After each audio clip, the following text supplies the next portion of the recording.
자, 여러분, 이번 시간에는 기적의 뇌 사용법입니다. 뇌를 어떻게 사용하시면 여러분들이 짧은 시간 동안 많은 내용을 머릿속에 넣어서 활용할 수 있는지를 알려드립니다.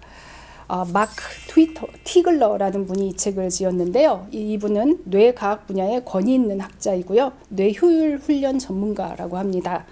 7만 명이 넘는 사람들에게 뇌 활용 기법을 강의한 사람으로 유명합니다. 이분이 이제 책을 읽을 때 그 여러 가지 팁 또는 자기만의 어떤 비법을 제시하는데요. 어떤 내용을 하냐면 책을 4분의 1의 시간으로 더 잘 독해하는 방법이라고 해서 먼저 책의 차례를 읽으래요. 차례를 읽고 책을 훑어보랍니다. 그리고 책에 굵은 글자체로 된 제목과 단어, 그림, 도표에 유의하면서 보시라는 거죠. 그 다음에 그 책의 내용을 다 알고 싶은지 아니면 일부만 알고 싶은지 결정을 하라고 합니다. 어느 때는 저도 그런 경우가 많은데요. 책을 전체적으로 다 읽지 않고요. 내가 필요로 하는 부분만 읽는 경우가 많아요. 그 다음에 반드시 바른 자세로 책을 읽으라고 하고요. 그러기 위해서는 독서대 같은 거나 거치대를 놓고 책을 놓으면 더 바른 자세가 되겠지요. 책은 눈에서 40cm 정도의 거리를 두는 것이 좋고요.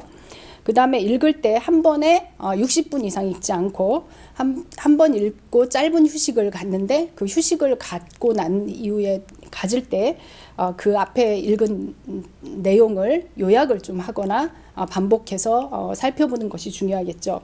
읽을 땐 항상 옆에 형광펜을 두고 중요한 낱말에 형광펜으로 표시를 하고요. 나중에 반복해서 읽을 때는 그 내용만 다시 봐도 되겠습니다. 그 다음에 각 장을 읽고 나면 읽은 부분을 다시 한번 반복해서 보라. 그 다음에 밑줄 그은 단어 위주로 읽으라는 겁니다. 그리고 읽은 다음에는 요약하는 어떤 습관을 들이라는 겁니다. 요약을 할 때 마인드맵이라고 하는 요약법 여러분들 아시는지 모르는데 이분은 이제 강력하게 마인드맵 요약법을 추천을 합니다. 그 다음에 읽은 다음 사흘 뒤, 일주일 뒤에 요약한 내용을 복습을 합니다. 그리고 활용할 팁과 기법을 간단히 기록하고요. 그 기법을 사용해 본다.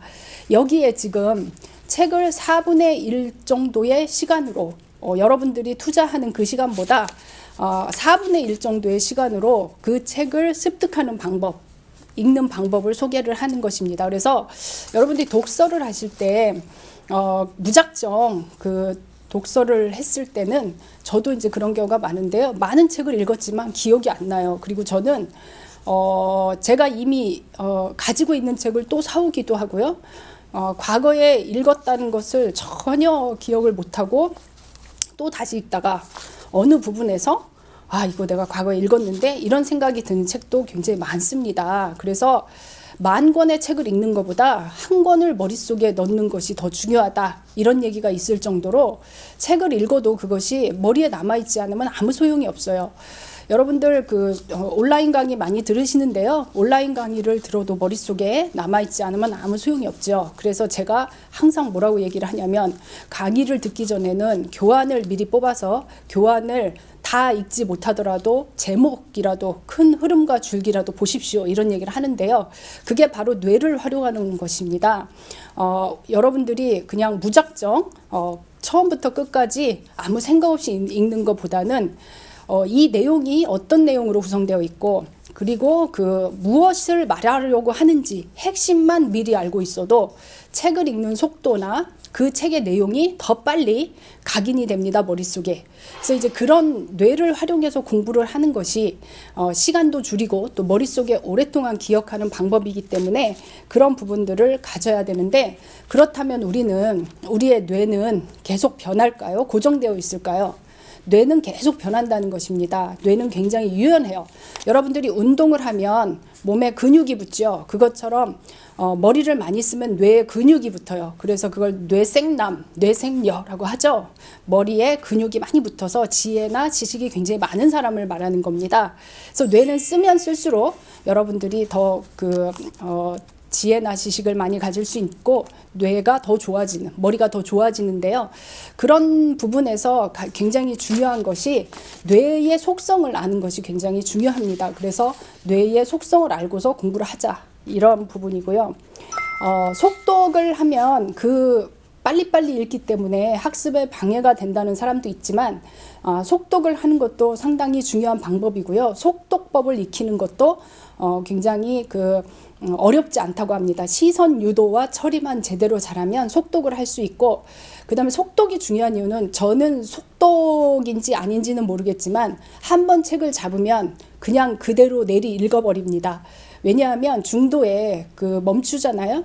그럼 어디서부터 시작했는지를 바로 와서 읽으면 모르겠지만 하루 이틀 지나면 그 내용을 다시 되새김질하는 것도 어렵고, 그리고 한번 멈추면 워낙 바쁘기 때문에 다시 또 읽기 힘들어서 가능한 빨리 읽고 처음부터 끝까지 한 번은 다 전체적으로 훑어본다는 그런 생각으로 일단 읽기 시작하면 뇌리 읽어버립니다. 그래서 속독법을 좀 여러분들이 선택을 하시면 책을 좀 많이 읽을 수 있고, 그리고 한 권의 책을 끝내는 데 도움이 되고요.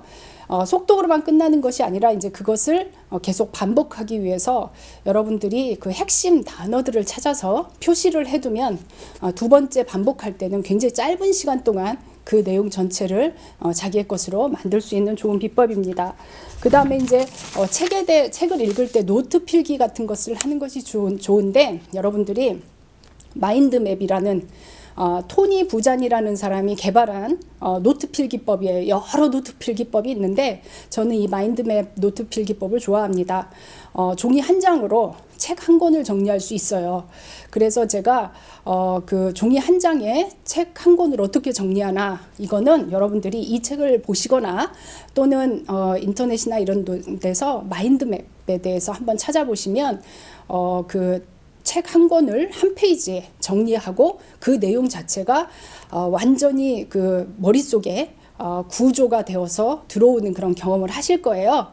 우리가 기억을 할 때 계층적으로 기억을 하면 상당히 기억력이 높아진다고 합니다.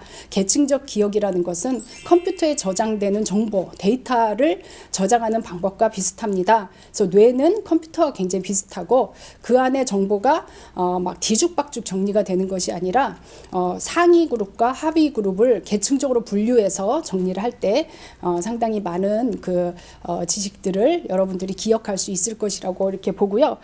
기억술에 대한 것, 기억의 종류, 이런 부분에 대해서도 많이 얘기를 해주는데, 우리가 지금 여러분들 잘 알고 있듯이 단기 기억이라는 게 있고요, 장기 기억이라는 게 있어요.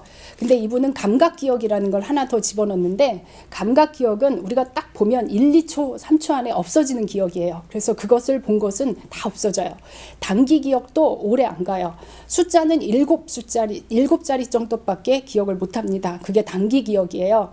그래서 단기 기억은 한 20분 정도 지나면은 40% 정도만 남고 60%는 없어지고요. 그 다음 날이 되면 우리가 알고 있는 게 33% 정도밖에 안 남는다는 것이 에빙하우스의 망각곡선 이야기입니다. 그래서 여러분들이 단기 기억을 장기 기억으로 옮겨야 오랫동안 기억이 남는데, 이 장기 기억으로 옮기기 위해서는 반복적으로 보는 것, 그리고 가능한 핵심 단어와 낱말을 위주로 머릿속에 계층적으로 분류를 해서 두면 상당히 오랫동안 장기 기억이 된다는 것입니다. 그리고 그것을 주기적으로 리뷰하고 반복을 하면 여러분들이 책 한 권을 읽어도 머릿속에 남죠.